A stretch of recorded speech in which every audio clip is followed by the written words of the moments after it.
Hello friends, या लेक्चरमध्ये आपण बघणार आहोत dual nature of radiation and matter याचं रिव्हिजन. ठीक आहे. तर रेडिएशन काय असतात? Radiations are electromagnetic waves which travel through space as well as medium. Okay. तर इथं बघा, आपल्याला माहिती आहे रेडिएशन हॅज वेव्ह नेचर, कारण ते वेव्हच्या फॉर्म मध्ये ट्रॅव्हल करत असतं. रे ऑप्टिक्स, वेव्ह ऑप्टिक्स मध्ये आपण बघितलेलं असतं त्याचं वेव्ह नेचर. परंतु इथं आपल्याला त्याचं ड्युअल नेचर कसं आहे किंवा आहे का नाही याचं स्टडी करायचं आहे.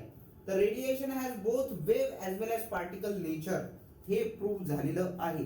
आता हे का प्रूव्ह झालेलं आहे किंवा कशा पद्धतीने झालेलं आहे, तर काही फेनॉमेनॉज आहेत जसं इंटरफरन्स आणि डिफ्रॅक्शन आहे जे प्रूव्ह करतात की light is a wave. Okay. Wave साठी हे फेनॉमेनॉज असतात interference, diffraction. Young's double slit experiment आपण परफॉर्म केलेला असतो. हे वेव्ह नेचर शो करतात. But it can't justify the effect of photoelectric effect or Compton effect. Okay, effects like this are studied when we consider that light has matter nature. ठीक आहे. Particle nature कुठेतरी present आहे light मध्ये असं आपल्याला इथं consider करावं लागतं. ठीक आहे. तर आता हे जे टॉपिक्स येतात याला आपण मॉडर्न फिजिक्स मध्ये सुद्धा अभ्यासत असतो. तर इलेक्ट्रॉनची जेव्हा डिस्कव्हरी झाली होती, it was considered to be starting point of the study of modern physics. Okay. तर इलेक्ट्रॉन वरती निगेटिव्ह चार्ज असतो, प्रोटॉन वरती पॉझिटिव्ह चार्ज असतो, न्यूट्रॉन वर नो चार्ज असतो. हे सगळे न्यूक्लियस ऍटमच्या आतमधले जे पार्टिकल्स आहेत त्यांच्या विषयीचा स्टडी आपण ऑलरेडी केलेला आहे. तर लाईट मध्ये काय असतं बघा, एक असतो क्वांटा आणि एक असतो फोटॉन. क्वांटा म्हणजे काय? The electromagnetic wave energy travels in the form of packets of energy. Okay. Electromagnetic wave जी असते एक पॅकेट्स ऑफ एनर्जी कॅरी करत असते सोबत.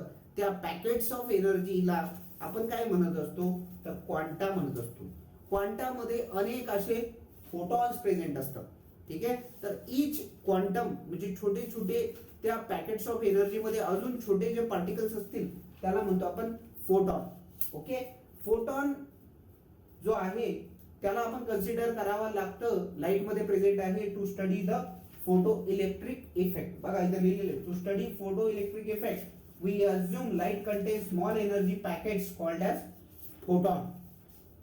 Number of photons in light decide intensity of light. बघा आता आपल्याकडे दोन बल्ब आहेत सपोज, एक आहे 5 वॅटचा बल्ब, एक आहे 10 वॅटचा bulb. Okay. Same electricity, same potential डिफरन्सला दोन्हीचे दोन्ही इंटेन्सिटी ऑफ लाईट जी आहे ती वेगळ्या प्रकारची किंवा वेगवेगळ्या अमाऊंटची प्रोड्यूस करत असतात. कारण काय, ते नंबर ऑफ फोटॉन्स इमिट करण्याची त्यांची जी क्षमता असते ती वेगवेगळी असते. जितके जास्त फोटॉन्स असतील तितकी जास्त इंटेन्सिटी ऑफ लाईट असेल. हे लक्षात ठेवायचे, खूप महत्वाचा पॉईंट आहे. त्याच्यानंतर प्रॉपर्टीज ऑफ फोटॉन बघायचे आपल्याला. फोटॉनच्या काय प्रॉपर्टीज आहेत? फोटॉन जो आहे तो स्ट्रेट लाईन मध्ये ट्रॅव्हल करत असतो.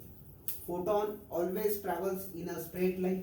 Speed of photon in space is 3 × 10⁸ metre per second अशी आहे. मीडियम टू मीडियम ती चेंज होणार आहे. जशी लाईटची speed medium to medium change होते तशीच फोटॉनची स्पीड सुद्धा चेंज होत असते. फोटॉन जो असतो तो इलेक्ट्रिकली न्यूट्रल आहे. याच्यावरती ना प्लस चार्ज आहे ना मायनस चार्ज आहे. जसं इलेक्ट्रॉन प्रोटॉन वरती प्लस मायनस असे चार्जेस असतात. फोटॉनला एनर्जी आहे, फ्रिक्वेन्सी आहे, मोमेंटम पण आहे. फोटॉनकडे एनर्जी आहे, फ्रिक्वेन्सी आहे, मोमेंटम पण आहे. फोटॉन जो आहे मेकॅनिकल पार्टिकल सारखा बिहेवियर दाखवतोय. त्याचं कारण काय आहे? तो एक्सचेंज करत असतो momentum with the particles of the matter. Surface of metal वरती जे इलेक्ट्रॉन्स प्रेझेंट असतात, इलेक्ट्रॉनिक पार्टिकल, त्याच्यावरती जर फोटॉन इन्सिडेंट झाला तर दोघांमध्ये एक इलास्टिक कोलिजन होत असतं. कोणतं कोलिजन होत असतं? इलास्टिक कोलिजन, ज्याच्यामध्ये मोमेंटम तर कन्झर्व होतोच परंतु कायनेटिक एनर्जी सुद्धा कन्झर्व होत असते. म्हणून मोमेंटम एक्सचेंज झाल्यामुळे हा जो फोटॉन असतो तो मेकॅनिकल पार्टिकलची प्रॉपर्टी दाखवतो. म्हणून तो एक पार्टिकल आहे जो लाईट वेव्ह मध्ये प्रेझेंट आहे. याचा अर्थ लाईट वेव्ह ही वेव्ह नेचर पण दाखवतीये आणि मॅटर पण दाखवतीये. त्याच्यानंतर number of no photon exist at rest. याचा अर्थ काय? फोटॉन जर प्रेझेंट असेल तर त्याला काही ना काहीतरी वेलॉसिटी असणारच आहे. तो रेस्ट मध्ये कधीच नसणार आहे. त्याच्यानंतर बघा महत्वाचा मुद्दा आहे, rest mass of photon is always considered to be 0. कारण फोटॉन हे एक एनर्जी आहे, एनर्जीचं पॅकेट आहे. ठीक आहे. ते रेस्ट मध्ये कधीच असणार नाहीये. Always it will be in motion, आणि मोशन मध्येच त्याचं जे मास आहे ते प्रेझेंट असणार आहे. रेस्ट मास फोटॉन साठी 0 असणार आहे. चला पुढे बघूया आपण energy of this photon. Energy कशी दिली जाणार आहे, त्याच्यानंतर मोमेंटम काय असणार आहे आणि त्यांचे रिलेशन्स. बघा, एनर्जी ऑफ फोटॉन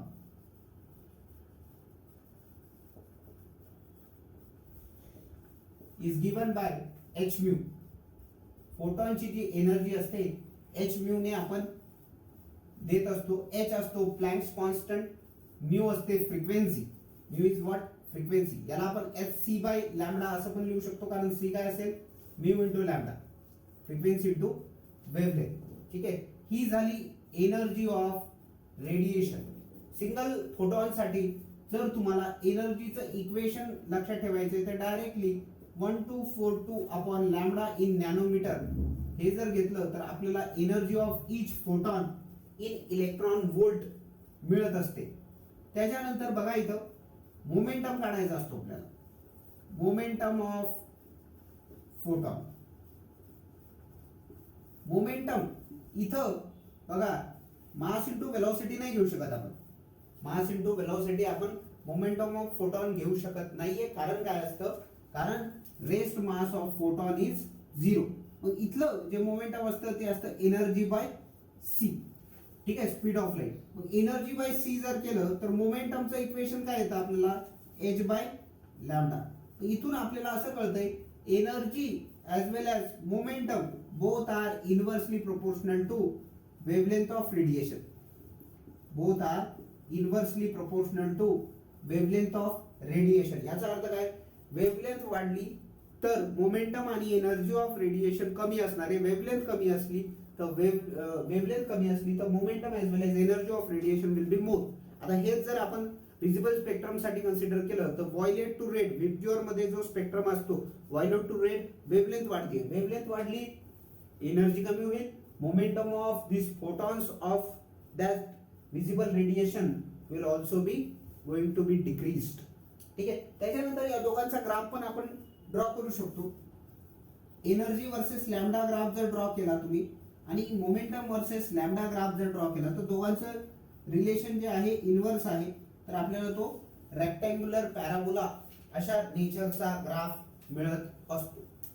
ठीक आहे,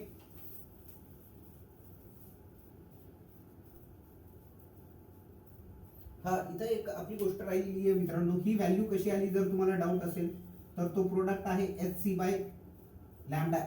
एच सी चा प्रोडक्ट 1242 आलेला आहे. तो कसा आलेला आहे तर प्लँक कॉन्स्टंटची व्हॅल्यू आहे 6.63 into 10 to the power minus 34. आता युनिट बघा कसं होणार आहे. एनर्जीचं युनिट असेल जूल, हे वेलोसिटी असेल मीटर पर सेकंड. ठीक आहे, आणि याचं युनिट काय असतं, लॅम्बडाचं युनिट असतं मीटर. मीटर कॅन्सल होईल, सेकंड मल्टिप्लिकेशन मध्ये हा असतो joule second. Planck's constant. Okay, speed of light आपल्याला माहिती आहे 3 into 10 to the power 8 metre per second आहे. दोघांचा प्रोडक्ट घेतला तर 1242 divided by lambda in nanometre हे आपल्याला इलेक्ट्रॉन व्होल्ट मध्ये व्हॅल्यू मिळत असते. इथे लक्षात घ्यायचंय एनर्जी जी इथं कॅल्क्युलेट केली जाते, एनर्जी असेल कोणत्याही प्रकारची, ती या चॅप्टर्स मध्ये आपण इलेक्ट्रॉन व्होल्ट मध्ये स्टडी करत असणार आहोत. ठीक आहे, तर नेक्स्ट पॉइंट आहे आपल्या चॅप्टर मधला सगळ्यात महत्त्वाचा पॉइंट जो आहे photo electric effect. Photo electric effect म्हणजे काय तर डेफिनेशन समजून घ्यायचं झालं तर फोटो इलेक्ट्रिक इफेक्ट म्हणजे काय, emission of electrons from metal surface when energy of high intensity radiation is striking on the surface of metal and electrons are being emitted. It is called as photoelectric effect. ठीक आहे, साध्या भाषेमध्ये समजून घ्यायचंय तर इकडे एखाद्या सरफेस वरती लाईट इन्सिडेंट झाली की ते सरफेस वरचे इलेक्ट्रॉन एक्साइट होतात आणि घर सोडून पळून जातात. म्हणजे पॅरेंट मेटलला सोडून पुढे एन्व्हायरमेंट मध्ये एस्केप करतात. यालाच म्हणतो आपण फोटो इलेक्ट्रिक इफेक्ट. याच्यामध्ये काय केलेलं आहे आपण, एक कॅथोड ट्यूब घेतलेली आहे, एक टर्मिनल जो आहे तो एनोड केलेला आहे, बाहेर एक्सटर्नल सप्लाय दिलेला आहे, मीटर ठेवलेला आहे, काय पोटेन्शियल डिफरन्स अप्लाय केलेला आहे. E is equal to h nu या व्हॅल्यूचा एनर्जी जी आहे आपण कॅथोड वरती इथं इन्सिडेंट केलेली आहे. फोटॉन जे असतात त्याची प्रॉपर्टी आपण बघितलेली आहे, दे exchange the momentum with the electrons of the metal. तर इथं काय होतं, या फोटॉनची जी एनर्जी आहे ज्या मोमेंटमने ते स्ट्राईक करणार आहे ते मोमेंटम जे आहे इलेक्ट्रॉन गेन करतील आणि they will leave the surface of this metal. Okay, या मेटल सरफेसला ते लेफ्ट करतील आणि इकडे पॉझिटिव्ह चार्जचा एनोड असल्यामुळे हे इलेक्ट्रॉन्स काही जाऊन तिथं स्ट्राईक होतील आणि सर्किट जे आहे ते कंप्लीट होईल. आपल्याला फ्लो ऑफ करंट मिळणार आहे. मग याच्यावरनं आपल्याला प्रूफ मिळालं की लाईट मध्ये पार्टिकल नेचर असतं, मोमेंटम एक्सचेंज तिथं होतोय. बघा इथं आता इथं महत्वाचा कॉन्सेप्ट काय असतो फोटो इलेक्ट्रिक इफेक्ट मध्ये, सुटेबल फ्रिक्वेन्सी रेडिएशन पाहिजे. सुटेबल फ्रिक्वेन्सी रेडिएशन असली पाहिजे. आता सुटेबल फ्रिक्वेन्सी रेडिएशन कशासाठी आहे बघा, जर एनर्जी जी आहे या पॉइंट वरती जी स्ट्राईक करते तिची व्हॅल्यू आहे 0 तर इलेक्ट्रॉन्स इमिट होतील का? नाही. तिची व्हॅल्यू जशी आपण 0 पासून वाढवतोय तसं तसं इलेक्ट्रॉन इमिशनचा चान्स वाढेल. पण इलेक्ट्रॉन इमिट होतील का? नाही होणार. काही लिमिट पर्यंत जे आहे इलेक्ट्रॉन इमिशन होणार नाहीये. काही लिमिट पर्यंत ती एनर्जी मटेरियल मध्येच ऍब्झॉर्ब होईल किंवा हे इलेक्ट्रॉनच ती एनर्जी ऍब्झॉर्ब करतील. आणि मग एकदा ते बॅरियर क्रॉस झालं, लिमिटिंग व्हॅल्यू म्हणजे सुटेबल फ्रिक्वेन्सी व्हॅल्यू आली, तिच्या वरची फ्रिक्वेन्सी आली की इलेक्ट्रॉन जे आहेत या सरफेसला सोडायला सुरुवात करतील. ठीक आहे. तर सगळ्यात महत्वाचं पहिले फोटो इलेक्ट्रिक इफेक्ट म्हणजे काय? Photo electric effect is the emission of electrons from surface of metal when suitable frequency radiation is incident on it is called as photoelectric effect. photoelectric effect काय आहे? एखाद्या मेटल सरफेस वरती जेव्हा light incident होतीये with photons of energy h new, जेव्हा ते strike होणार आहे विथ सुटेबल फ्रिक्वेन्सी, फ्रिक्वेन्सीची व्हॅल्यू एक फिक्स्ड आहे ज्याला आपण थ्रेशोल्ड फ्रिक्वेन्सी म्हणणार आहोत पुढे, त्या व्हॅल्यू पेक्षा जास्त एनर्जी असेल तर त्यावेळेस इलेक्ट्रॉन जे आहे बाहेर निघणार आहेत, त्याला म्हणतो आपण फोटो इलेक्ट्रिक इफेक्ट. आता ही सुटेबल फ्रिक्वेन्सी जी असते तिला म्हणतो आपण थ्रेशहोल्ड फ्रिक्वेन्सी, ज्याला आपण न्यू नॉट असं म्हणू शकतो. या फ्रिक्वेन्सी पेक्षा कमी फ्रिक्वेन्सीचं रेडिएशन जर असेल म्हणजे energy radiation H new not एवढ्या एनर्जीचं असेल तर आपले इलेक्ट्रॉन जे आहे ते इमिट होणार आहे. पण इथं केसेस आहेत स्पेशल. काय? when mu or nu is less than mu naught then there is no current. Circuit मध्ये करंट फ्लो होणार नाहीये. याचा अर्थ काय? इलेक्ट्रॉन्स इमिट झालेले नाहीयेत. याचा अर्थ काय? फोटो इलेक्ट्रिक इफेक्टच झालेला नाहीये. when nu is equal to nu naught असं काहीतरी कंडिशन असेल यावेळेस काय होईल? इलेक्ट्रॉन्स इमिट होतील. इलेक्ट्रॉन्स इमिट होतील. Electrons are emitted with zero velocity. Electrons emission ची वेलोसिटी 0 असेल म्हणजे त्यांची कायनेटिक एनर्जी 0 असेल.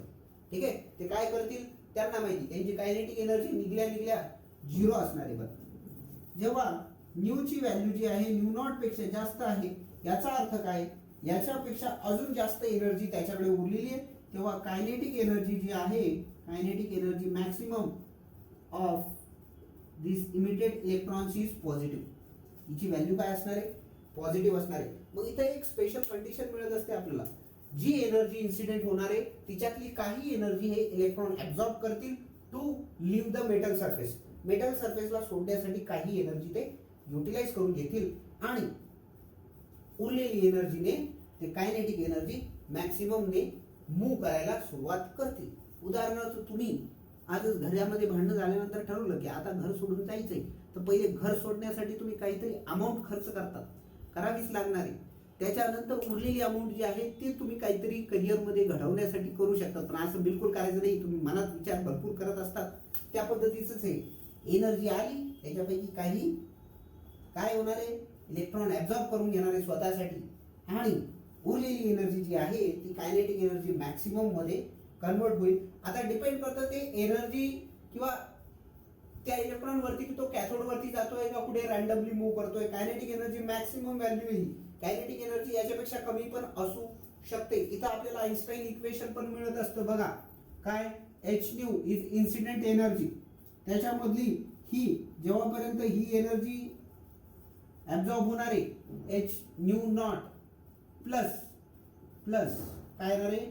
के ई मॅक्स येणार आहे इथं. बघा इथे आता एच न्यू नॉटलाच काय म्हणतो आपण वर्क फंक्शन. याला काही पुस्तकांमध्ये फायने डिनोट केलेलं आहे, काही पुस्तकांमध्ये डब्ल्यू नॉट या सिम्बॉलने डिनोट केलेले. याला काय म्हणतो आपण work function of every metal. It is different for different material. तर हे वर्क फंक्शन जे असतं ते कॉन्स्टंट असतं. गिवन मटेरियल साठी इतकी कमीत कमी एनर्जी रिक्वायर्ड असणार आहे to leave the electron out of this what metal from cathode. ठीक आहे. त्याच्यानंतर ते केई मॅक्स एनर्जी मध्ये कन्वर्ट होऊन जाईल. ठीक आहे. तर वर्क फंक्शनला जी काही एनर्जी इन्सिडेंट असते तीच असते काय limiting energy to leave the electron out of this metal surface. ठीक आहे. पुढे बघूया आपण काही टर्म्स याच्यामधले.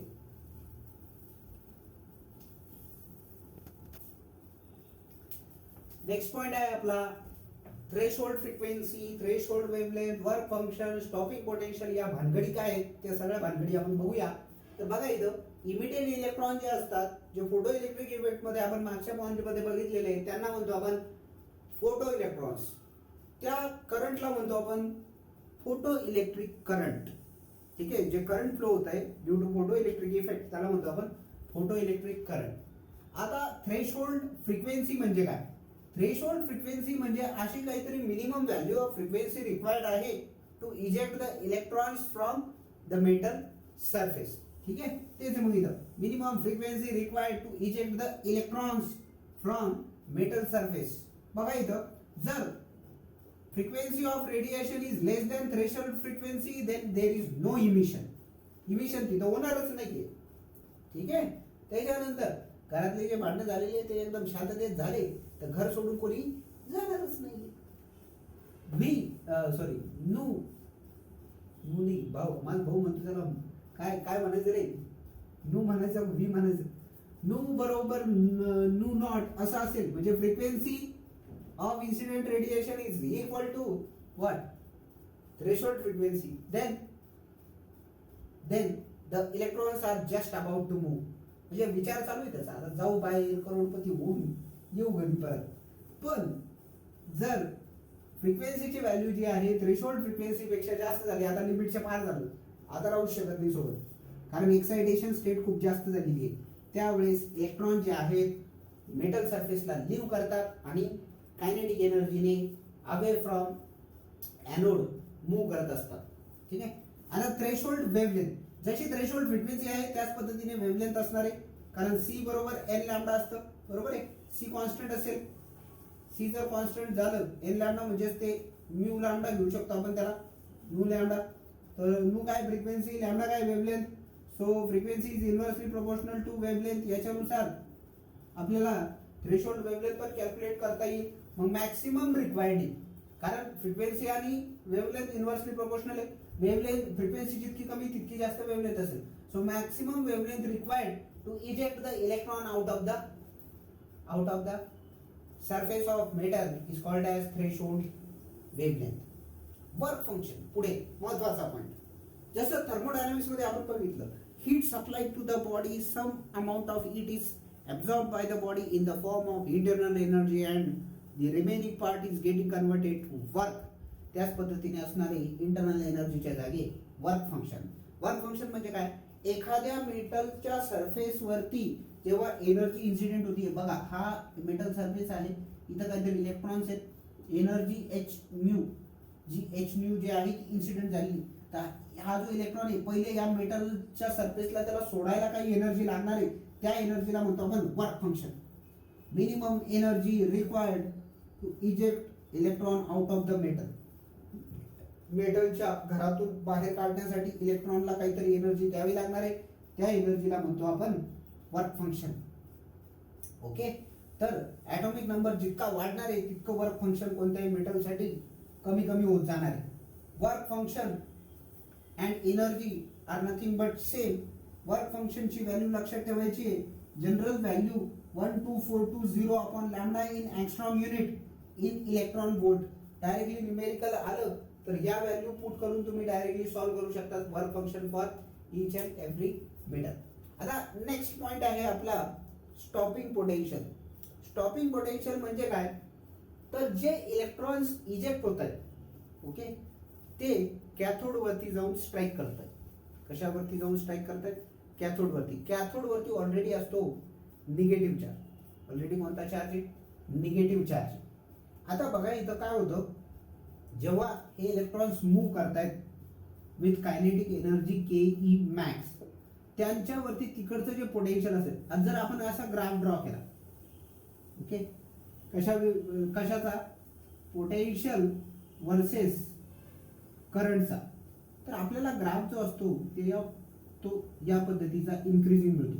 पहिले 0 नसतं, कारण एकदम काहीतरी व्हॅल्यू येते आणि एकदमच काही व्हॅल्यूवरती अटेंड करून कॉन्स्टंट होऊन जाते. या व्हॅल्यूला म्हणतो आपण सॅच्युरेशन करंट, IS. बघा म्हणतो आपण सॅच्युरेशन करंट, हे फिक्स असतं. आता बघा याच पोटेन्शियलला जर आपण अपोजिंग पोटेन्शियल अप्लाय केलं, अपोजिंग पोटेन्शियल म्हणजे negative potential or retarding potential, हा ग्राफ मागे मागे ड्रॉ करत आपल्याला एक पॉईंट मिळतो जिथं करंटची व्हॅल्यू होऊन जाईल 0, म्हणजे इलेक्ट्रॉनचा फ्लो स्टॉप होऊन जाईल. म्हणूनच त्याला म्हणतो आपण स्टॉपिंग. आणि ते कशामुळे झालेलं आहे? पोटेन्शियलमुळे. म्हणून त्याला काय म्हणायचंय मित्रांनो? Stopping potential. काय म्हणायचं त्याला? Stopping potential. तर स्टॉपिंग पोटेन्शियलची व्हॅल्यू इकडे येते VS. तर ते असतं मिनिमम रिटार्डिंग. इकडे बघा पोटेन्शियलची व्हॅल्यू निगेटिव्ह आहे, त्याच्यामुळे मिनिमम रिक्वायर्ड आहे to stop the flow of electrons. तर EVS नुसार आपल्याला KE मॅक्स मिळते. तर इथं बघा आपल्याला काय आइन्स्टाईन इक्वेशन नुसार आपल्याला माहिती आहे H म्यू म्हणजे energy supplied is equal to what? Work function phi और W not plus KE max. तर बघा इथं जेव्हा स्टॉपिंग पोटेन्शियल रीच होणार आहे, ठीक आहे, स्टॉपिंग पोटेन्शियल अपोजिंग, त्यावेळेस जे स्टॉपिंग पोटेन्शियलची व्हॅल्यू असणार आहे तीच असणार आहे KE मॅक्स व्हॅल्यू. स्टॉपिंग पोटेन्शियलची व्हॅल्यू जी असणार आहे तीच असणार आहे KE मॅक्स ची व्हॅल्यू, म्हणजे स्टॉपिंग पोटेन्शियलची व्हॅल्यू येईल KE मॅक्स अपॉन E. आता बघा स्टॉपिंग पोटेन्शियलचे काही डिपेंडन्सेस असतात. Stopping potential depends on frequency of radiation. जितकी फ्रिक्वेन्सी ऑफ रेडिएशन चेंज होईल तितकं स्टॉपिंग पोटेन्शियलची व्हॅल्यू चेंज होईल. वर्क फंक्शन वरती सुद्धा डिपेंड करत असतं ते मेटलच्या. वर्क फंक्शन वरती त्याचा डिपेंडन्स कसा असतो? For different material stopping potential is different. VS is independent of. आता हे VS कशावर इंडिपेंडेंट असतं लक्षात ठेवायचं आहे. आणि याच कंडिशन्स वरती ग्राफ येणार आहे, ग्राफशी रिलेटेड क्वेश्चन्स येणार आहे. Intensity of incident light. Incident लाईटची जी इंटेन्सिटी असते त्याला इंडिपेंडेंट आहे. इल्युमिनेशन पॉवर ऑफ सोर्स. पॉवर किती सोर्स किती इल्युमिनेट करतोय विथ पॉवर, त्या इल्युमिनेशन पॉवरला सुद्धा स्टॉपिंग पोटेन्शियल इंडिपेंडेंट असतं. Distance of source from metal. आता मेटल पासून सोर्स ऑफ लाईट किती लांब आहे याच्याशी काही घेणं देणं नाहीये स्टॉपिंग पोटेन्शियलला. ठीक आहे, तर हे झालं स्टॉपिंग पोटेन्शियल. तर आता आपण पुढे थोडं आइन्स्टाईन इक्वेशन डिटेलमध्ये बघूया आणि ग्राफ. नेक्स्ट पॉइंट आपल्याला बघायचं आपल्या चॅप्टरमध्ये Einstein's photo electric equation. Einstein's photo electric equation मध्ये काय आहे बघा, वर्क फंक्शन इतकी एनर्जी रिक्वायर्ड असते to remove the electron from metal surface, आणि त्याच्यावरती एक्सेस एनर्जी जी दिलेली असते ती कायनेटिक एनर्जी ऑफ इलेक्ट्रॉन मध्ये कन्वर्ट होत असते, आणि ही असते energy supplied. H mu is energy of incident radiation. WO that is work function of every metal. It is different for each and every metal. Kinetic energy maximum. आता या equation मध्ये kinetic energy maximum जर एका साइडला घेतलं तर आपल्याला काय मिळतं? H mu minus omega naught किंवा W नॉट. पण W नॉट काय? Work function that is H mu naught. H mu naught म्हणजे काय असतं? म्यू नॉट म्हणजे थ्रेशोल्ड फ्रिक्वेन्सी आहे. ही काय? Threshold frequency. It is minimum frequency required to remove the electron from metal surface. याच्यामधलं जर H कॉमन घेतला दोघांमध्ये पुट करून तर mu minus mu naught bracket मध्ये येईल. This is the value of kinetic energy maximum. याच्या जागी C बाय लॅम्बडा घेतलं, आपल्याला माहिती असतं C काय असतं? N लॅम्बडा किंवा न्यू लॅम्बडा येईल इथं फ्रिक्वेन्सीच्या टर्म्स मध्ये. तर SC into bracket 1 by lambda minus 1 by lambda not. These are the equations of Einstein. याच्याशी रिलेटेड सुद्धा काही बेसिक न्यूमेरिकल्स तुम्हाला एक्झाम मध्ये येऊ शकतात. Now next point which is very very important in this topic is graphs of photo electric effect. Photo electric effect काय असतो ते बघितल्यानंतर आपल्याला बघायचे असतात ग्राफ्स. पहिला ग्राफ आहे kinetic energy maximum versus frequency graph. बघा kinetic energy on Y axis, frequency on X axis दिलेली आहे. तर जो एक्स ऍक्सिस वरचा इंटरसेप्ट असतो तो असतो म्यू नॉट. म्यू नॉट म्हणजे काय? Threshold frequency. आता थ्रेशोल्ड फ्रिक्वेन्सीच्या पुढेच आपल्याला कायनेटिक एनर्जी मिळणार असते. तिथपर्यंत इलेक्ट्रॉन जे आहे ते इजेक्ट होत नाही आणि इजेक्ट जरी झाले फ्रॉम मेटल सरफेस तरी त्यांची व्हेलॉसिटी 0 असते. आणि हा जो पॉइंट आहे, okay, it is for stopping potential और स्टॉपिंग फ्रिक्वेन्सी. इथं कायनेटिक एनर्जी 0च असणार आहे. तर असा स्ट्रेट लाईन ग्राफ असतो. याचा स्लोप जर घेतला तर हा असतो Planck's constant h. Slope of this K max versus frequency graph is h.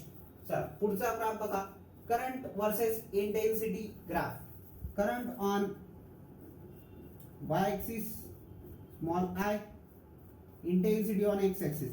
तर स्ट्रेट लाईन असतो तो, कारण current is directly proportional to intensity of the radiation. Intensity of radiation वाढवली तर करंट वाढतं. आता फोटो करंट वर्सेस पोटेन्शियल डिफरन्सचा graph आहे नेक्स्ट वन. हा खूप महत्वाचा आहे. हा आणि याच्या पुढचा ग्राफ, याच्यावरती भरपूर सारे क्वेश्चन येऊ शकतात. बघा पोटेन्शियल डिफरन्स, स्टॉपिंग पोटेन्शियलच्या कॉन्सेप्ट मध्ये मी तुम्हाला सांगितलं होतं stopping potential does not depends on intensity. 3 condition बघितल्या होत्या आपण त्याच्यामध्ये. डज नॉट डिपेंड्स ऑन, तर त्याच्यामध्ये does not depends on intensity. आता इथं बघा इंटेन्सिटी कितीही चेंज केली तरी तुमचं स्टॉपिंग पोटेन्शियल सेमच आहे. फोटो करंट वर्सेस पोटेन्शियलच्या ग्राफ मध्ये. तर याचा अर्थ काय? While changing intensity there is no effect on stopping potential. Stopping potential remains same even though there is change in intensity. आता इथं जे कॉन्स्टंट झालेलं आहे करंट, इथून पुढे इथून पुढे इथून पुढे हे जे कॉन्स्टंट करंट झालेलं आहे याला काय म्हणतो आपण? I suffix S. म्हणजे असतं ते सॅच्युरेशन करंट. म्हणजे करंटची व्हॅल्यू याच्यापेक्षा जास्त होऊ शकणार नाहीये, याला म्हणतो आपण सॅच्युरेशन करंट.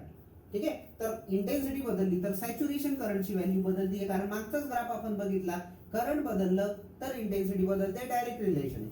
आता पुढचा ग्राफ बघा. पुढे काय केलेलं आहे आपण? याच ग्राफ मध्ये इंटेन्सिटी कॉन्स्टंट ठेवलेली आहे, व्हेरिएबल फ्रिक्वेन्सी केलेली आहे. इंटेन्सिटी कॉन्स्टंट ठेवली, फ्रिक्वेन्सी बदलली. फ्रिक्वेन्सीचा करंट वरती काही फरक पडत नाही. फ्रिक्वेन्सी कितीही बदला तुम्ही, सॅच्युरेशन करंट जे आहे ते कॉन्स्टंट असणार आहे. पण stopping potential goes on decreasing. VS1, VS2, VS3. जशी जशी तुम्ही